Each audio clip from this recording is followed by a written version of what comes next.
Hello everyone, Catweazle here, welcome to the channel and welcome back to our brand new playthrough, which is Arkham Horror 2nd Edition, where we will be taking on the Tendrils from below. But just before we start turn 1, we've got a few clarifications from the introduction and setup. Not errors as such, just clarifications. First of all, the Tendril of Nyogtha. Now, I went into great detail, flipped it over, went through what the monster was, but what I forgot to mention was when it actually comes out onto the board, and you might want to know when that happens. There are encounter cards in Arkham Horror that will say a monster appears, or a monster ambushes you. In those circumstances, what you normally do is you go to the monster bag and you pick one out by random. In the case of Nyogtha, you do not pick a random monster, you get the Tendril of Nyogtha, and there's a couple of things you can do. One, you can evade it, which is all well and good, brilliant, it'll just go back onto Nyogtha's sheet. If you don't evade it, decide to fight it, or you fail the sneak check, what happens then is you are in combat with it. And if you recall, if you don't defeat it within 2 turns of combat, it will devour you. So, yes, if you do decide to fight it or you get unlucky on the sneak check to try and evade it, then what is going to happen, you are in a bit of a do or die situation and you've got to kill it. If you do kill it, what happens is you cannot take it as a trophy. It will go straight back on Nyogtha's sheet, where it will wait around until some other poor unfortunate pulls a monster appears or you are ambushed by a monster. It doesn't appear for gates. Gates come out of the Earthbound Cup. And similarly, there are some encounter cards that will say a gate opens. And in those situations, it is counted as a gate and we will pick the Earthbound monster. We will not get a Tendril of Nyogtha. So that's just to clear that up. Another thing that's been cleared up by Gil and Josh as well, who have the same idea as Gil, which was Rita Young and her personal story. I said she was going to be, you know, if she got 4 monster trophies, then she'd achieve a personal story because there were no cultists in the monster bags. But Gil and Josh pointed out we do have warlocks, witches and ghouls, and we can sort of count them as a cultist. So if she kills 3 monsters and one of them is a warlock, a witch or a ghoul, that will count as the cultist and she will achieve her personal story. So good idea from those boys. Thank you very much. So we will do that. Is there anything else? Oh yes, just to clarify, this whole scenario, these frameworks, they do sort of assume that you're going to use everything all in pretty much. Now, I'm only using the unique items, the spells, the common items, the skills. It's pretty much just the base game, really. But that's just me, yeah? The whole idea is, you know, you chuck in every unique item, you chuck in every spell, you chuck in every common item and every skill. All that sort of thing, they all go in. The only things that are not all in are pretty much the Mythos cards. Although you are supposed to add in the Miskatonic Mythos cards with the base cards and the gate cards, because it's not much point in having a load of gate cards which you know, aren't even for gates, which aren't on the board. So those are the things really that you're supposed to pare down. Now, I did mention during the introduction and setup the cards that I do use from other expansions, which are, you know, the madness and injury cards, the battle cards and stuff like that. I don't know why I don't chuck everything in, considering as I've got those madness, injury, battle cards, the personal stories and the relationship cards all bunged in there, but I just don't. It's just one of my foibles and it's just the way I play the game. But that's perfectly fine. You can play it my way, or you can have, you know, you can pile it all in. It's fine. So just to clear that one up, I'm just playing it a bit odd because I am odd. Okay, so that is just to clear that up. Okay, I think that is pretty much everything. So what we'll do is we'll have a look at our investigators, see if we've changed anything round, and let's see what we're going to do for this next turn. So that means we need to get to the upkeep phase.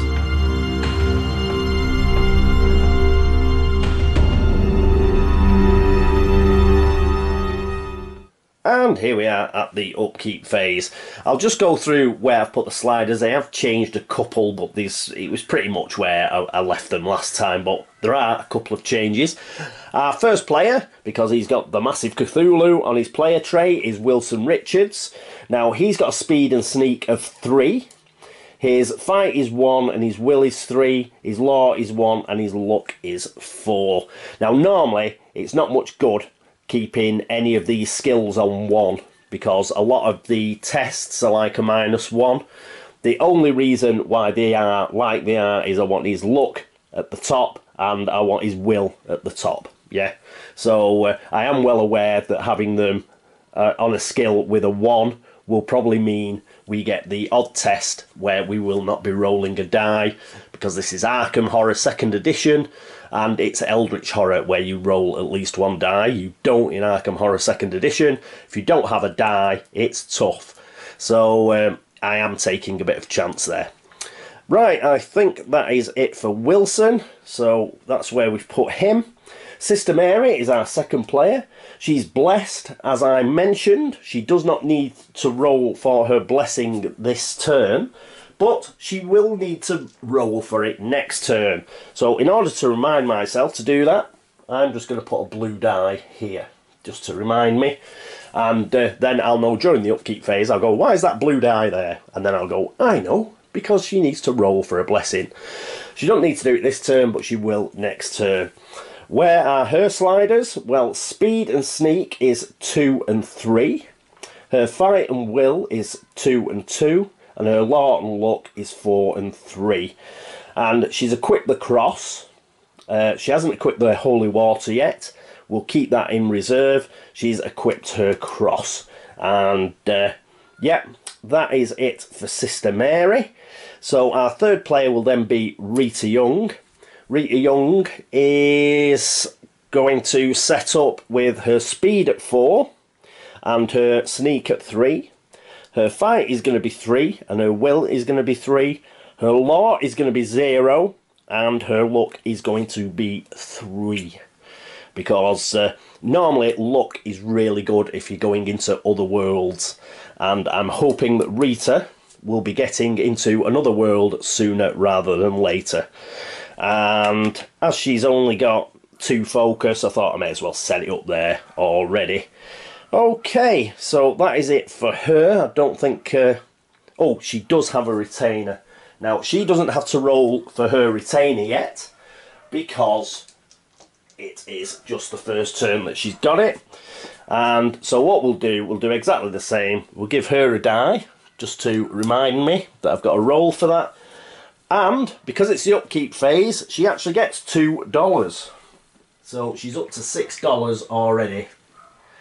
So there we go, $6 for the lovely Rita. Think that is it for her. Next up is William Yorick, our final investigator for our turn 1. And where is he putting his sliders? Speed and sneak are at 2 each. Fight and will are at 2 and 5. Law and luck are at 4 and 1. And I think that's it for him. He's got a shed load of monster trophies. We'll look to spend those.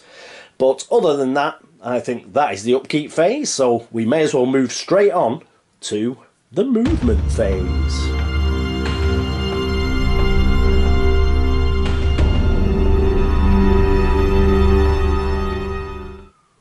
And here we are with Wilson. He's at the train station. The first thing he's going to do is he is going to exhaust his motorcycle. So he's going to go 1-2 to the merchant district. Then what he's going to do is he's going to spend a single movement point to get to the unvisited isle. Then he's got 2 left. And with those 2 movement points, he is going to try and do the alien statue for a laugh. We may as well do it now, early doors, and we'll try and get these clues. So we exhaust and spend 2 movement points and 1 sanity.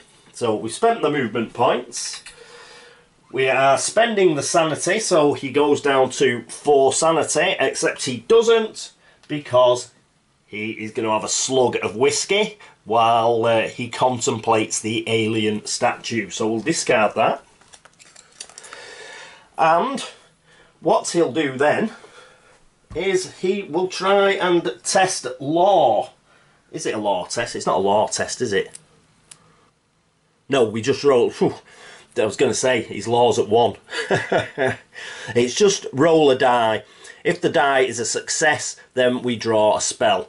So we need a 5 or 6 on a die. Dun, dun, dun, dun. So, trusting to the old Catweazle luck here.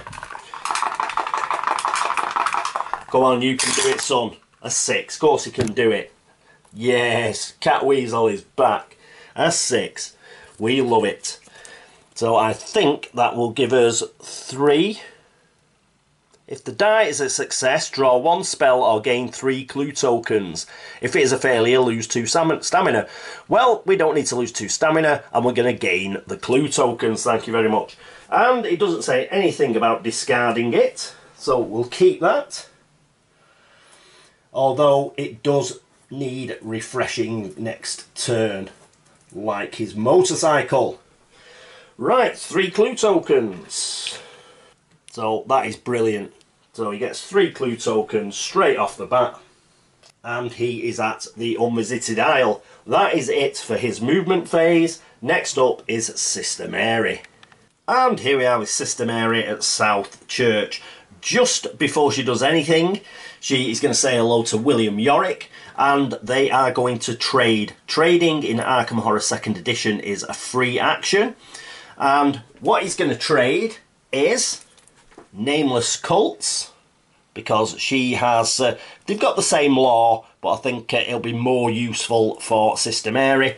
And he's also going to give her his lantern for +1 for luck checks, because it's Sister Mary and I think she will need it. So she gets Nameless Cults to go with Holy Water. Very good. Put that on her player tray. So, having done that little bit of trading, what she's going to do now is she is going to move. Now, she's got a move of 2, but we also have Fellow Travellers, and that is the relationship card that she has with Wilson. And we're going to exhaust this card for an extra movement point, and that will give her 3 movement. And she is going to go 1 to Southside, 2 up to French Hill, and then 3 into the Witch House. And she picks up that clue, which reminds me, Wilson finished on the Unvisited Isle and he should have picked up his clue. So he's got 4 clues now, not 3. And Sister Mary has a single clue. The reason I've sent Wilson and Sister Mary to these particular locations is they are high frequency gates. Gates open on the Witch House, the Unvisited Isle, the Unnameable, the Woods all the time. Just all the time. So if you can get there and pick up the clues before they disappear, then that's great. Unfortunately, we weren't able to do it with the Independence Square. That's another high frequency gate. But even before we started playing, unfortunately, it appeared. So and swallowed up the clue and ended up sending it to the Unnameable. But we've picked up the Witch House clue now and the Unvisited Isle clue. Next up, it will be Rita Young. And here we are with Rita. She's up there at the police station. So what's Rita going to do? First of all, she's going to do a bit of travelling. So she's got a speed of 4. So she's going to go 1, 2, 3 and 4 into the Unnameable. We want these 2 clues. That gives her 4 clues. We now have 2 of our investigators with 4 clues. Once they have 5 clues, they can close and seal a gate. And that is the name of the game, baby. Is there anything else she's doing? No, there isn't. So that is it for her. Next up is William Yorick. And here we are with William. And we're not going to do a lot with William because he's going to stay exactly where he is. Now, we could have let him keep Nameless Cults and because he's got a couple of movement points, he could have actually tried to get that spell. But you know what? I'd rather that Sister Mary got it. So what I decided was he'd just stay there. Okay, he's not doing anything in the movement phase, but let's just imagine he's having a chat with the priest and sorting things out about, you know, his personal stories. He's there saying, look what I found in the graveyard, and they're having a good look. So that is it for the upkeep phase, and for William, next up is the Arkham encounter phase.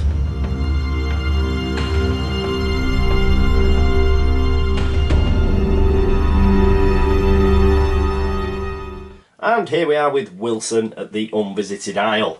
Now normally what we'd do is we'd have an Unvisited Isle encounter, but remember, he is an odd job man, so he's decided not to have the encounter, and he has decided to take up the offer of him going to the Unvisited Isle to chop some firewood, and he's going to get $1 for doing that, and that means he doesn't have to actually do an Unvisited Isle encounter. Why have I done that? Well, I've done it because the Unvisited Isle is an appalling place. The encounters there are just like really crappy. They're always... I'm struggling to think off the top of my head of a decent encounter there where, you know, something good happens. Generally, you just try to save, you know, you're rolling a die to stop something really appalling happening.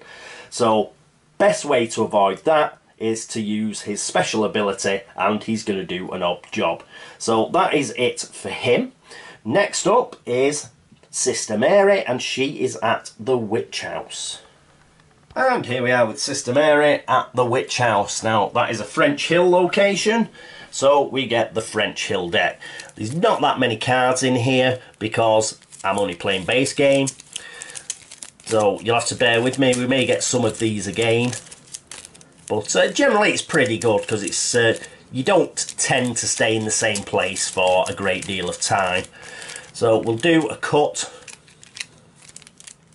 and let's read. See what we get. So, the Witch House. Excuse me, stranger, but have you ever seen this symbol before? A man standing near the house holds up an occult symbol. Make a law -1 check. Now, her law is at 4, I believe. It is. So we're going to roll 3 blessed dice.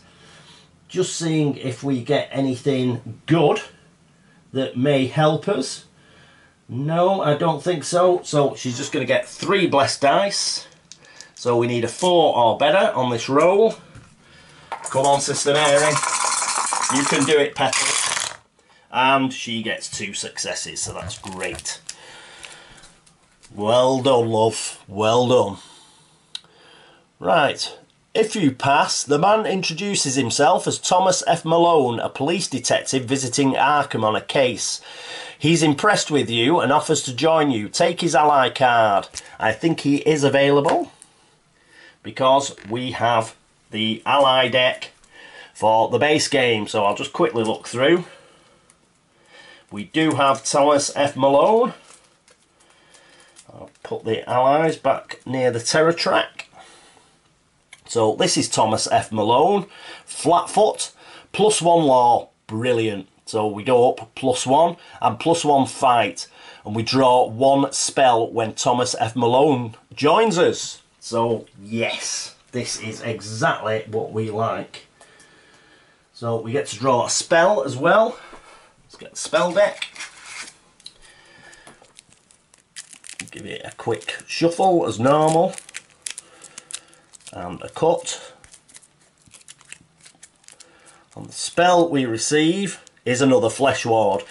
But, you know, not too bad. We can always trade that away. Bit of a bummer. We could have done with Wither or something. But Flesh Ward will have to do. So she's got 2 of those now. But getting Thomas F. Malone's brilliant, because that means she's got a law of 5 now, and her fight is currently at 3 because of Thomas. So that was an excellent, excellent encounter. So we'll shuffle these back in, because you don't discard location cards. There we go, pop them back in there. That was it for Sister Mary. So next up is Rita Young at the Unnameable. And here we are with Rita at the Unnameable, which is the Merchant District. So we're going to need the green deck. Here it is. Quick shuffle and a cut. And let's see what happens at the Unnameable. Normally it's not good. The Unnameable. In a dusty and decaying roll-up desk, you find a mysterious manuscript. If you read it, make a law -1 check. We've got to decide if we want to read it. Her law is 0, so we are not going to read it, and we are going to stop reading that particular card there. The important thing here is if you read it. We'll just check it doesn't have something that says if you didn't read it. No, that is fine. So we just didn't read it, and brilliant. All we wanted was the 2 clues anyway, so that's fine. Always a bonus in these Arkham Files games if nothing happens. So that is it for Rita. After Rita, it's our final investigator and William Yorick. And here we are with William. You'll notice the lack of a dice tower. That's because we don't need it. Because what we're going to do is we're going to use the text under South Church, which says Blessing. Instead of having an encounter here, you may spend 5 toughness worth of monster trophies or 1 gate trophy to have an investigator you choose to be blessed. So he is going to spend those 5 toughness. He's going to spend the Elder Thing, which is a toughness of 2, and the Proto Shoggoth, which has a toughness of 3. So he's still got the Buyer Key. These go back into the Nioctha Monster Cup. Give them a bit of a shake. They're back in there. And he can choose who he wants to be blessed. He is going to bless himself. The reason being is he will actually achieve his personal story. Now, before anybody sort of says like, oh, that was dead easy. Well, yes, it was. But you've got to find out what his reward is first. And his reward for passing is Heaven and Earth. It seems as though the world is a much stranger place than I ever imagined. William's focus is increased by 1. So you see, it isn't amazing. Instead of having a single focus, he now has 2 focus, so he can move his sliders twice now instead of just once. So it isn't a great reward, but that's commensurate really with it not being particularly difficult for him to achieve, because he does start with monster trophies to begin with, so getting himself blessed, it is a bit of a doddle. So his focus has now increased.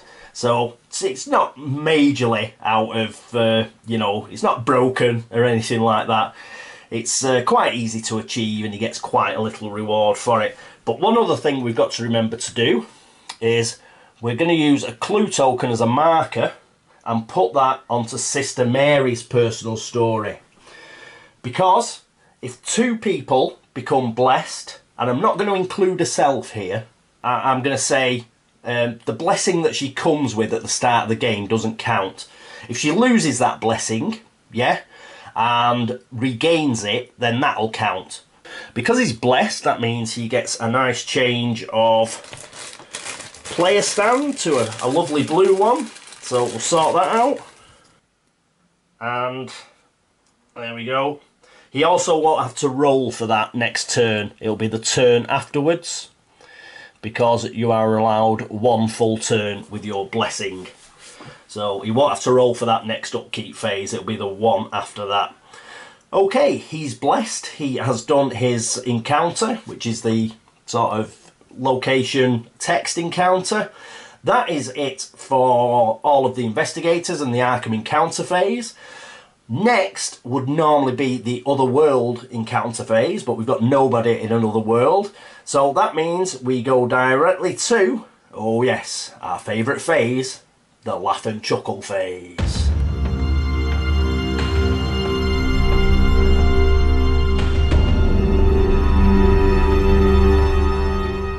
And here we are at the laugh and chuckle phase.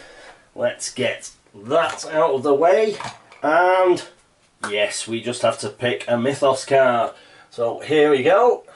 This is our Mythos card. And let's have a nice good read, shall we? So first thing is we get a gate, and it's in the graveyard. Fortunately, we didn't get somebody to the graveyard to pick up the clue. So we need the gate bag. What type of gate are we going to get? Dun, dun, dun, dun, dun, dun, dun. We're going to get this one. Oh, it's a lurker gate. And it's a split gate. So we've got the Great Hall of Celiano and the City of the Great Race. So this is one of the extra ones we picked, one of the extra 4, because it's not one of our primary gates. But yes, -2 to shut. We can pick either of those. It's not going to affect, if we do shut it, it's not going to affect any of the monsters on the board though, because we have got triangles and stars, and we've got none of those. So they're not even in the cups, so we won't get rid of any monsters. But that is what is going onto the graveyard. So wait a moment while I get a stand. And we shall pop that there. The clue is going to go somewhere else. Let me just quickly check where that is going. The clue is going to the Unvisited Isle, which is where good old Wilson is. So he picks that up straight away, and he has enough clues to seal a gate, people. Brilliant. Brilliant stuff. After that, we've got monster movement of crescent monsters and plus monsters. We do have a crescent monster, which is our stalker monster. So there is nobody in the same neighbourhood as this monster, so it's just going to move as normal as a black bordered monster, and it's going to go to downtown. So there is a mummy in downtown. Good stuff. If there'd been somebody, you know, one of our investigators knocking around there, it would have moved directly to them, but they're not, and we're alright. It's only if they can sort of directly get to you. If they can't directly get to an investigator, then it would just move as a black bordered monster. So it moved on white, which just means it moves out into downtown. And having done that, it's a headline: family found butchered. The terror level increases by 1 in the light of this tragic news. Oh dear. So we have gone up to 1, and that means we will lose an ally. I'll get rid of that particular Mythos card. Pick up the allies. Remember, there are only 10 left here now, because Thomas F. Malone has joined Sister Mary. So we'll give these a bit of a shuffle and a cut, and then we'll find out who's weaseled out of town. Who's it going to be? Oh, Richard Upton, I've got no shirt on Pickman, has fled town. Oh, that's a pity, that, because +1 luck and +1 speed is very, very helpful. And that underneath, your attacks are not affected by physical resistance, would have been extremely useful against that mummy. But there you go. He's fled town because he's a wuss. So there we go. Bit of a bummer, but never mind. The other thing we've got to do is Doom.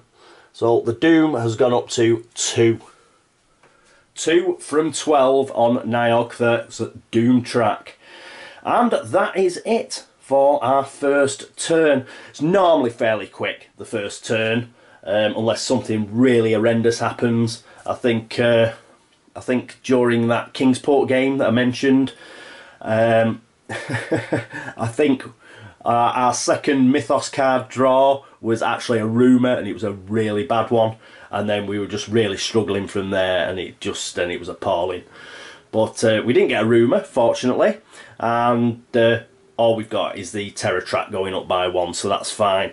We did get a gate. Oh, we've got to draw a monster. I can see that is going to be my problem in this game. I'm going to forget drawing monsters. And what was it? It was a plus or... yeah. So long as it isn't a crescent or a plus monster, it won't move either. So what we're going to get out of the Earthbound Cup. Come on. Come out. Ooh, a flying monster. It is a crescent monster. It's a wraith. So, dun dun dun dun. Right, so we're going to have to move this because we got the gate beforehand. Now, what flying monsters do in Arkham is, because it's moving, it goes into the air and it's in Rivertown. So it will look for any investigators in the Rivertown neighbourhood. There aren't any. Because there aren't any, it moves to the sky. So it's in the sky now. If we get any crescent movement going forwards and somebody is in a street location, that wraith is going to come down and attack them. So we've got to be aware of that now. But the first time that it sets off, what actually happens is it will check the neighbourhood that it's in, and only the neighbourhood that it's in. If there's nobody in that neighbourhood, no investigator, then it will go to the sky. It still gets one of these though. And we'll pop that on there. There we go. I think it still counts as being in Arkham. It's not in the outskirts. So I'll check that, but I think it still counts as being in Arkham. Okay, so now we've done the Mythos phase. A bit out of order, but I did say I'm a bit rusty. But I got there in the end, Brian. If you're following along, Brian, I don't think I've made a mistake yet. Well, I might have done this turn.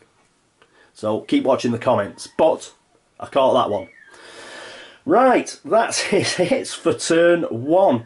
Thank you so much for watching. Thank you for all the views. Thank you for all the subscriptions, the likes and the dislikes, and for all the help and support. If you have noticed any errors, you will help both me and Brian out, who is about to start his first game of Arkham Horror 2nd Edition, and by pointing out whatever it is that I have done wrong. I may have missed something, and normally I missed allies. Allies is my one to miss when the terror track goes up, but I got that this turn.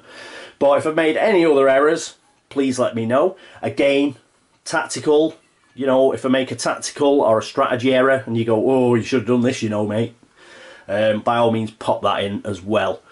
It may be that I wouldn't have done it anyway, but you know, it lets the viewers know that there are other ways of playing the game and other ways to skin a cat, as it were. And anything else to mention? Yes, thank you so much everybody who's been to Board Game Links to upvote the site. Similarly, anybody who goes to BGG to like or drop Geek Gold on the video threads over there, you are very kind. Thank you very much. And yeah, oh, anybody who's following me on Twitter or Instagram or anything like that, again, thank you to you as well. You are marvellous. And of course, thanks to all you guys out there who are watching my twaddle. Brilliant. Okay, so I think that is it for turn 1. I hope you will join me for turn 2. But until then, I am Catweazle, and I'm going to say toodaloo.